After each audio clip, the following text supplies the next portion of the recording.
जय मसीह यसुको जय होस्। तपाईँ सबैको भलो होस्। आज म तपाईहरुसँग बताउन चाहन्छु कि हाम्रो खाँचो पूरा गर्ने 10 परमेश्वरका प्रतिज्ञाहरू। परमेश्वरले हामीलाई 7000 भन्दा धेरै प्रतिज्ञाहरू दिनुभएको छ।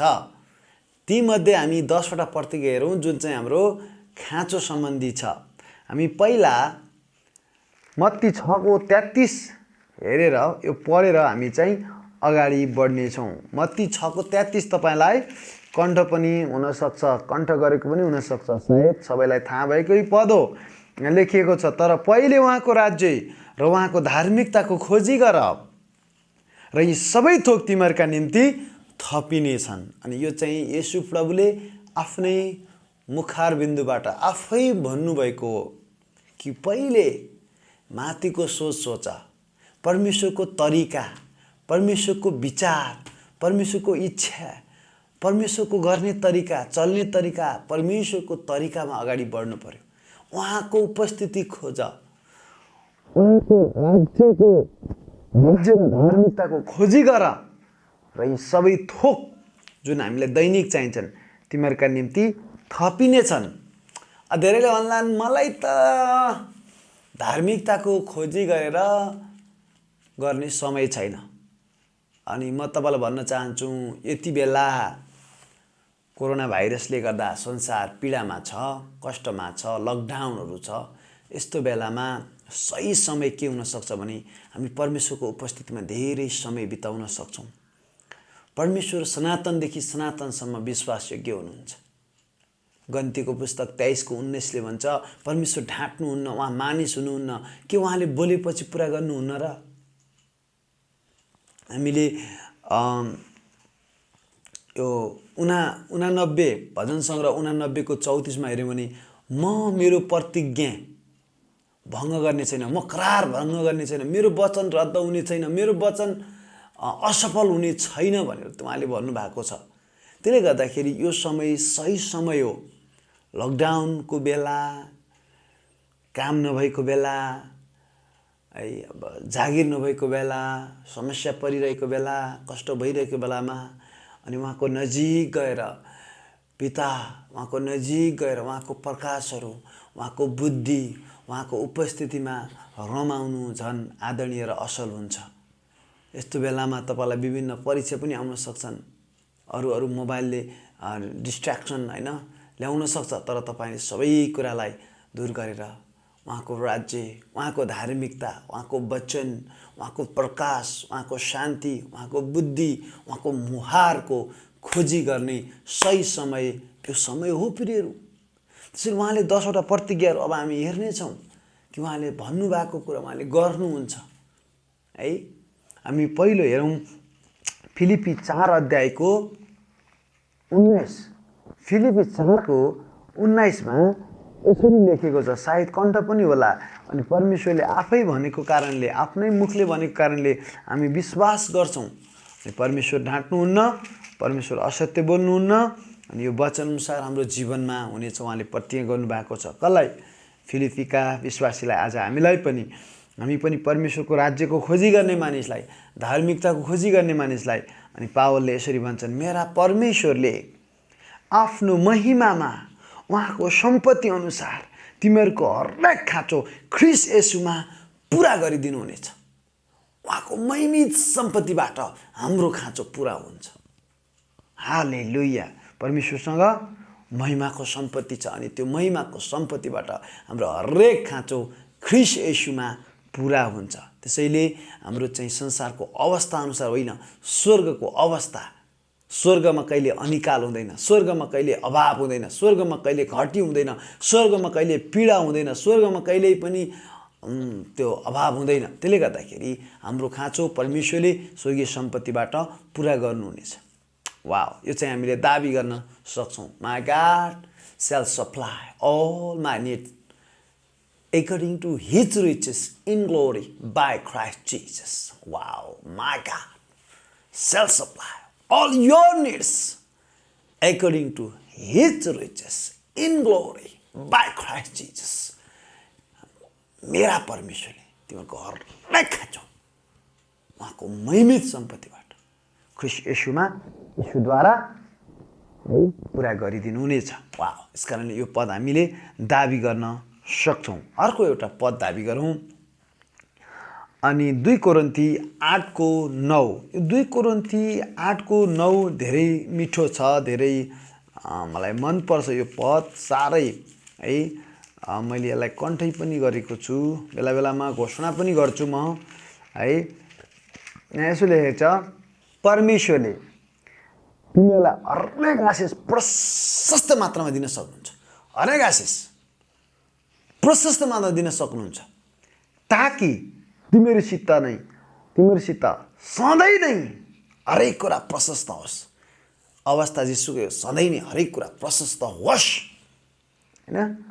अनि के भन्छ, र असल कामको निम्ति तिमीहरूले प्रशस्त मात्रामा दिन सक।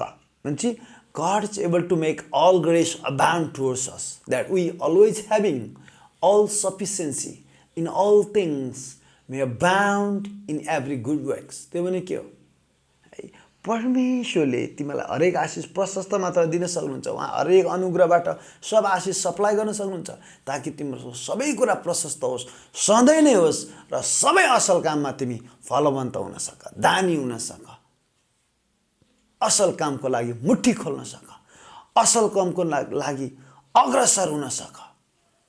वाह वाह, परमेश्वरलाई महिमा भएको होस्। यसैले यो कुराहरू छ। अब हामी अर्को पद हेरौँ, लुका 12:32।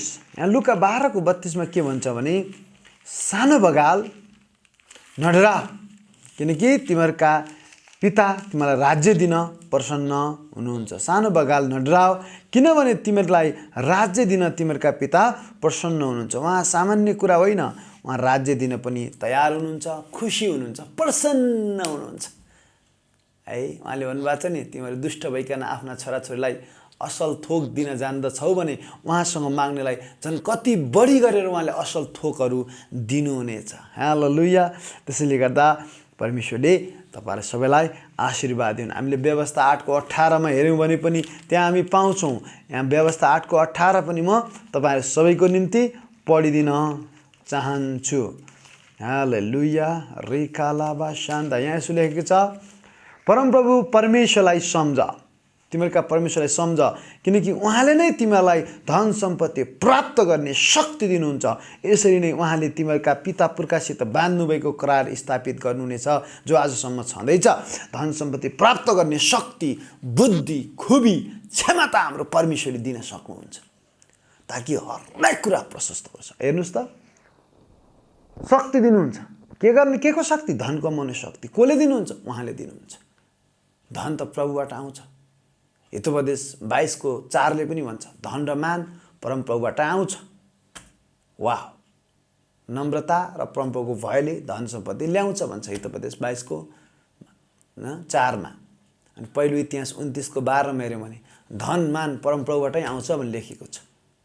हामीले सोलोमनको जीवनमा हेर्यौं भने पहिलो राजा 3 अध्यायमा सोलोमनले बुद्धि मागे, परमेश्वर खुसी हुनुभयो। अनि उहाँले भन्नुभयो, तैँले बुद्धि मागिस् म खुसी भएँ, तैँले मागेको कुरा पनि म दिनेछु, नमागेको धन र मान पनि म दिनेछु। धन मान परमप्रभुबाट आउँछ यीशुको नाममा। कतिले यीशु बिना पनि पाउन सक्छन्, त्यो उनीहरूले त्यो खोजेर त्यसको पछि लागेर। तर हामी धार्मिकताको पछि लागेर यी थपिनेछ, थपिनेछ, थपिनेछ। चाहिएको, तपाईलाई जे चाहिएको छ सबै येशूको नाममा स्वर्गीय सम्पत्तिबाट थपिनेछ। अनि उहाँले धन कमाउने शक्ति दिनुहुन्छ, व्यवस्था 8:18 अनुसार। अनि तपाईलाई थाहा छ, रोमी 8:31 र 32 लाई हामीले हेर्यौं भने त्यहाँ पनि मिठो लेखेको छ। यहाँ के लेखेको छ भने 31 मा लेखेको छ कि हामीले के भन्ने त यसमा, यदि परमेश्वर हामीतर्फ हुनुहुन्छ भने हाम्रो विरुद्ध को हुन्छ? जसले आफ्नै निज पुत्रलाई त बाँकी राख्नु भएन भने, तर हामी सबैका निम्ति दिनुभयो, के उहाँले हामीलाई सबै थोक पनि उहाँकै साथमा दिनुहुने छैन र? पुत्र त बाँकी राख्नु भएन, आफ्नो एकलौटे पुत्र, हृदयको टुक्रा त उहाँले बाँकी राख्नु भएन भने अरू तपाईँ के कुरा प्रशस्त मात्रामा दिन उहाँ राजी हुनुहुन्छ। पुत्र त बाँकी राख्नु भएन, हाम्रो मुक्तिको निम्ति, हाम्रो छुटकाराको निम्ति, हाम्रो उद्धारको निम्ति, हामीलाई आफ्नो सन्तान बनाउनको निम्ति, हामीलाई धर्मी बनाउनको निम्ति, स्वर्ग राज्यको हकवाला बनाउनको निम्ति है येशूले त हामीलाई साझा उत्तराधिकारी पनि बनाउनु भएको छ। रोमी 8 हामीले 16-17 हेऱ्यौँ भने हामी येशूसँग साझा उत्तराधिकारी भएका छौँ। हामी सन्तान मात्र होइनौँ, गलाती 4:7 भन्छ, यूहन्ना 1:12 पनि भन्छ हामी परमेश्वरको सन्तान मात्र होइनौँ, उत्तराधिकारी पनि भएका छौँ। वाह! त्यस कारणले गर्दा उहाँले पुत्र त बाँकी राख्नु भएन भने के तपाईँ र मलाई चाहिने सबै त उहाँले दिनुहुने छैन र? हालेलुया, हालेलुया। यी पदहरू दिनदिनै मनन गर्नुहोस्, दिनदिनै मनन गर्नुहोस्। कति बहुमूल्य छ, कति महत्त्वपूर्ण छन् यी पदहरू है। अनि त्यस्तो छ। अनि अर्को ठाउँमा दोस्रो इतिहास 16:9 पनि हामी पाउँछौँ। 2 Chronicles chapter 16:9 पनि हामी पाउँछौँ। त्यहाँ के लेखेको छ म सबैको लागि पढेर सुनाइदिन्छु। यहाँ भन्छ, जसका हृदय उहाँप्रति भक्ति छन् तिनीहरूलाई सहायता दिन सारा पृथ्वीभरि नै परमप्रभुको दृष्टि रहिरहन्छ। यो माथिल्लो खण्ड होइन, जसका हृदय परमप्रभुप्रति भक्त छन् तिनीहरूलाई सहायता दिन सारा पृथ्वीभरि नै परमप्रभुको दृष्टि रहिरहन्छ। सहायता दिन, सहायता दिन सारा पृथ्वीभरि। सारा पृथ्वी भनेको तपाईँ जहाँ हुनुहुन्छ त्यहाँ पनि पर्यो, तपाईँ पनि पर्नुभयो। कसलाई? जसका हृदय भक्ति छन्। मुखले मात्र होइन, ओठे भक्ति मात्र होइन होइन। यसैयामा लेखेको छ नि, यस जातिले त मलाई मुखले मात्रै आदर गर्छ। तर मुखले मात्रै आदर गर्ने कुरा होइन, हृदयको भक्ति, उहाँप्रति साँचो प्रेम गर्नेहरूका निम्ति उहाँले के गर्नुभएको छ? सहायता दिन सारा पृथ्वीभरि उहाँको दृष्टि रहिरहन्छ। हालेलुया, हालेलुया। यसरी हामीले हेर्दै गयौँ भने मत्ती 7:7 पनि हामीलाई कण्ठ होला। उहाँले भन्नुभएको छ, माग त तिमीलाई दिइनेछ, खोज त तिमीले भेटाउनेछौ, ढकढक्याउ तिमीहरूका निम्ति ढोका उघारिनेछ। किनकि जसले माग्छ त्यसले पाउँछ, जसले खोज्छ त्यसको निम्ति ढोका उघारिन्छ होइन। जसले ढकढक्याउँछ त्यसको निम्ति ढोका खोलिन्छ। अब सुन्नुहोस्, म माग्छु म पाउँछु, विश्वास साथ मागोस् भनेको छ। कति पनि शङ्का नगरी मागोस् भनेको छ याकुबको पुस्तकमा। शङ्का गर्नेले चाहिँ केही पनि प्रभुबाट पाउँदैन। त्यस कारणले माग त दिइनेछ। अनि परमेश्वरका हामी सन्तान भएको कारणले हामीलाई चाहिएको कुरा उहाँ हाम्रो पिता कहाँ लानुपर्छ। पिता मलाई यो चाहिएको छ। वाह! तपाईँको राज्यको लागि, भक्तिको लागि, जीवनको र भक्तिको लागि। वाह है, वाह! यीशुलाई महिमा। आमेन। हामी त्यसरी अरू पदहरू हेऱ्यौँ भने भजन सङ्ग्रह 37:25 हेऱ्यौँ भने म जवान थिएँ, दाउदले गवाई भन्छ, म जवान थिएँ अब म वृद्ध भएको छु। तर भक्तजनहरूलाई परमेश्वरले त्यागेका तिनका सन्तानले मागेर खानु परेको पीडित भएको मैले कहिल्यै देखेको छैन। प्रभु जुटाउने परमेश्वर हुनुहुन्छ। तिनका सन्तानले मागेर खानु परेको मैले कहिल्यै देखेको छैन। भजन सङ्ग्रह 34:9 र 10 हेऱ्यौँ भने त्यहाँ लेखिएको छ, जवान सिंहहरू कमजोर होलान्, तिनीहरू भोका होलान्, तर परमप्रभुको खोजी गर्ने, परमप्रभुको धार्मिकताको खोजी गर्नेहरूलाई कुनै उत्तम थोकको अभाव हुँदैन। हालेलुया, कुनै पनि उत्तम थोकको अभाव हुँदैन। Oh my my my my my, कुनै उत्तम थोकको अभाव हुने छैन है।